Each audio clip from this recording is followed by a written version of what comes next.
কখনো কাউকে নিজের থেকে বেশি ভালোবাসতে নেই। নিজের থেকে বেশি ভালোবাসলে একটু কষ্ট পাইতে হয়, এটাই। কষ্টটা কোথা থেকে পেয়েছেন? প্রিয় মানুষের কাছ থেকে। প্রিয় মানুষের কাছ থেকে কষ্ট পেয়েছেন কতদিন আগে? বেশি দিন হয় নাই। আসলে আমাদের রিলেশনের বিয়ে, আমার একটা পাস্ট আছে, খুব ভয়ঙ্কর একটা পাস্ট। ও সবটা যাই না আমার বিয়ে করছে।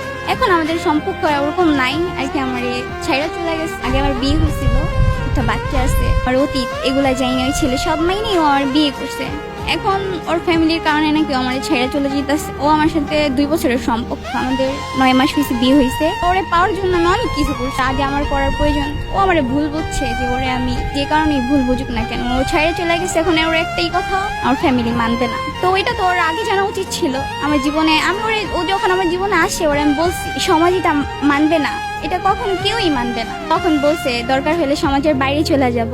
এখন ওই মানুষটাই আমার পাশে নেই। সবচেয়ে কষ্ট লাগে এটাই, যে মানুষটা আমার সবটা যেন আমার বিয়ে করলো, যে মানুষটা বলছে আমার কখনো ছেড়ে যাবে না, সে আমার ছেড়ে চলে গেছে। আমাকে মিথ্যা অপবাদ দিছে। সে কিন্তু জানি না সে আমার বিয়ে করছে। আমি একদম ভেঙে গেছি। একমাত্র আল্লাহর উপর ভরসা করে আছি। সম্পর্ক শুরু হওয়ার আগেই তাই আমার পাশ বলছিলাম যে দেখো আমি 8-10টা মেয়ের মতো না, আমার জীবনটা খুব অন্যরকম, আলাদা। ও মানে নাই, ও আমার জন্য এটা করব সেটা করব, মইরা যাও। ভালোবাসলে ভালোবাসার মতো, যে সারা জীবন মৃত্যুর আগ পর্যন্ত পাশে থাকবে, এরকম ভাবে ভালোবাসা উচিত।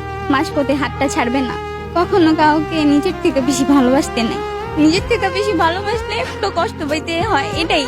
আর বিশ্বাস করতে নেই, এটাই বলতে চাই। অনেক বিশ্বাস করছিলাম, বিশ্বাসটা রাখতে পারি নাই।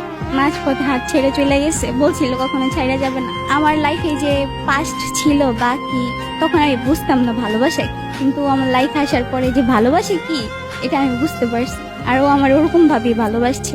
অনেক যত্ন করতো, কেয়ার করতো, সবসময় দেখাইতো অনেক ভালোবাসে, অনেক ভালোবাসে। এটাই আমি অন্ত ছিলাম। আমি মানুষটার চিনতে পারি নাই। যদি কখনো কেউ ভালোবাসো, মাঝপথে হাতটা ছাইরা যেও না। সারা জীবন পাশে থাকার চেষ্টা করো। ফ্যামিলি তো অজুহাত, বাহানা। সে যদি সত্যি আমার এক ভালোবাসতো, সে সারা দুনিয়ার সাথে লড়াই করে হইলো আমার রাখতো। তাকে অন্ধবিশ্বাস করছিলাম। সে যা বলতো তাই করতাম, সে যেভাবে বলতো ওইভাবেই চলতাম। এখন বিশ্বাসের কাছে যেহেতু হারিয়ে গেছি, এখন আর কিছু বলার নাই। এখন সামনে আগাই যেতেছি, জানি না সামনে আমার কি আছে, একমাত্র আল্লাহ তাআলা জানে। আল্লাহর উপর ভরসা রাখছি। প্রিয় মানুষটার প্রতি কোনো অভিমান আছে? অভিমান না, অনেক রাগ আছে।